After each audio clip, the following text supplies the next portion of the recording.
Well, good afternoon, everyone. Mayor Ginther and I are joined today by Columbus Police Chief Thomas Quinlan and also by Major General John Harris, Adjutant General of our Ohio National Guard. I am this afternoon calling to service the Ohio National Guard to protect the citizens of the state of Ohio. Further, at the request of Mayor Ginther and the Chief of Police, I'm ordering the State Highway Patrol to also enforce and help enforce the criminal laws within the city of Columbus for this short period of time. Sadly, there is a relatively small number of violent individuals who pose a specific threat and a real threat to our law enforcement officers and to the safety of the people of Columbus and Franklin County. The vast majority of demonstrators want simply to be heard. They want to focus attention on the tragic death of George Floyd, and they want to focus attention on other injustices. We always welcome such voices. But the voices calling for justice, the voices calling for change, are sadly being drowned out by a smaller group of violent individuals. These violent individuals threaten the safety of our citizens, of the community. Acts of violence cannot and will not be tolerated. This violence must stop. I'm activating our National Guard to help drive out hate and violence and to help instill order. This is about the safety of our communities, our neighbors, our families, our friends. It is about protecting from unnecessary destruction the small businesses that our fellow Ohioans have worked so hard to create. It is also about protecting the First Amendment and allowing voices of protest to be heard, as they always should be heard in this state and in this country.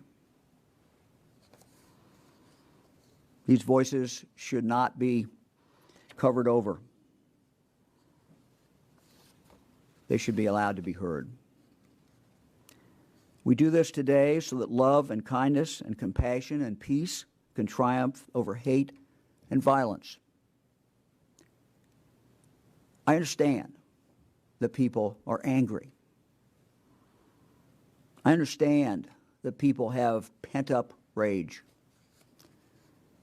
And I understand that we are living in very uncertain times now in this country. But it is in these times of uncertainty and in times of division that we must call upon the better angels of our nature. It is this time when we must come together as one state, as one people, to care for each other, to value one another, and to protect one another. Mayor? Thank you, Governor. Thank you to General Harris and our Police Chief, Tom Quinlan. Good afternoon. The last week has been an emotional time for our country, and our community has not been immune. The last 3 days, including today, have seen protests across our community, focused especially downtown. I understand the anger and frustration that has led to these protests, and I share them. Racism and discrimination are threats to the quality of life, health, and safety of our community. I want to assure our residents that we are committed to addressing these concerns and making changes wherever we find them. But at this moment, we have evidence that we must focus on defending and protecting our city and its infrastructure. I commend our police officers for overall exceptional restraint and for putting themselves in harm's way. But we're now at a point where we can no longer tell the difference between who is protesting for change and an end to racism and who has only chaos and destruction in mind. In addition to the activation of the National Guard, we are implementing a citywide curfew from 10 p.m. to 6 a.m. beginning tonight. It remains in place until it is rescinded. Anyone remaining out on the street or in public places during that time can be arrested. I want to emphasize that we respect and value and welcome the right to peaceful protest, to raising your voice to make sure it is heard, for holding elected officials accountable for change and reform.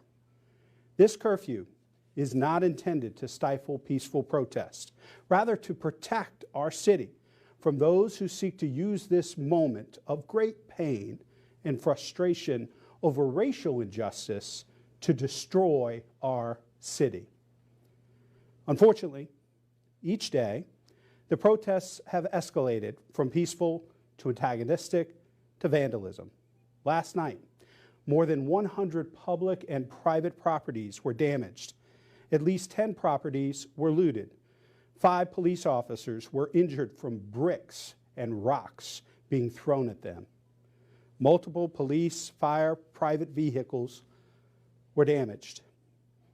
With the information we now have, in addition to the fact that we remain in the throes of a global pandemic with more confirmed cases here in Central Ohio than anywhere else in the state, where the city continues to see and fight back COVID-19, we must take these actions to protect our city and protect the rights of our neighbors to peacefully protest. Let me reiterate, what we are doing in no way lessens my belief that racism is a public health and safety crisis. Nor does it mean we will stop making changes to becoming an equitable city that the people of Columbus deserve. These actions are laser focused on those who have come to our city to do us harm. There are extremists in this crisis that believe that you have to make false choices between peaceful protest and protecting one another, our property, and our community. We reject those false choices. We believe that we can peacefully protest, keep each other safe, and make sure that our community remains America's Opportunity City. Chief Quinlan. I want to thank Governor DeWine, Mayor Ginther, and Major General Harris for their support here in the city of Columbus. My message to those in the streets of the city of Columbus that we have been working with in the last 2 days and to our whole community: enough. We have worked with the protesters, we have listened to their calls for change, and we have worked to make sure we can provide an environment that they can have their voices heard. But the protests have transformed from lawful, peaceful protest into criminal riots, felony riot, felony vandalism, and people are being hurt. The protesters' voices must be heard when it comes to racism. However, their voices are being overshadowed by the people committing vandalism, looting, and damaging our local landmarks, the State House, Ohio Theater, and many others. Our community, because of this activity, is suffering. People are calling on the police, and they are unable to get a response. There are people in our community that dial 911 that need a police officer to respond to their house for domestic violence or many other crimes. They are not getting a timely response because our resources are tied up with people attacking our infrastructure and our police officers and our private business owners. I am grateful. I'm grateful for the compliance that we have gained from many people in our community that are protesting for legitimate change. I am especially grateful for the resolve our officers have had when encountering and standing shoulder to shoulder in our community and dealing with the violence and the hatred that we are encountering in our city. They have worked to keep all of us safe and put themselves in harm's way to do so. Columbus will survive this, but not if we are unable to stop the violence, protect our city and our people. It is time to listen to the legitimate concerns of those in our community and not allow those bent on destruction to exert their will over an entire city. My thanks to the Ohio National Guard and to General Harris. My pledge is to work in tandem with him to restore order and peace in our city. And I end with enough. General Harris. Thank you, Chief Quinlan. Governor DeWine, Mayor, on behalf of the almost 17,000 men and women of the Ohio National Guard, we accept this challenge to supplement the police force of Columbus. And it's important to emphasize that this is a Columbus response. Mayor Ginther is in charge. We're supplementing Chief Quinlan. The National Guard is not coming in to take over, and the National Guard is not coming in to impose martial law. Ohio knows its National Guard. We've put over 500 people in the food banks in the midst of this coronavirus pandemic. We've supplemented the staff in our prisons. We've provided medical support in our prisons and our nursing homes, and we've conducted testing around the state for the coronavirus. Ohio knows its National Guard. And Ohio knows that its National Guard is comprised of the men and women of the communities. We are your coworkers, your friends. We're welders, we're accountants, we're bookkeepers. We are the people of your community. And we're fortunate because we're the fourth largest National Guard in the country, so we're able to perform those missions and still accept the challenge that's been placed before us today. The force that's coming to Columbus is a specially trained force. It's called the National Guard Response Force. It brings a full set of capabilities to provide the support that we need for the Columbus Police Department. They're specifically trained for these sorts of missions, and the suite of capabilities that they bring is deep. But the most important thing is that this force understands that these are the people of Ohio. They understand the anger, they understand the rage, and it's our purpose to ensure that we treat every person that we encounter with dignity and respect.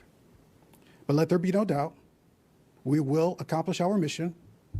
We will ensure that order is retained and that the people of Ohio and the property in Columbus is protected. That's our mission, and we proudly accept it. Thank you, Governor. General, thank you very much, and thank you and the members, the men and women of the National Guard who serve us, and thank you for taking on this mission. Chief, thank you very much. I want to say thank you to the men and women of the Columbus Police Department.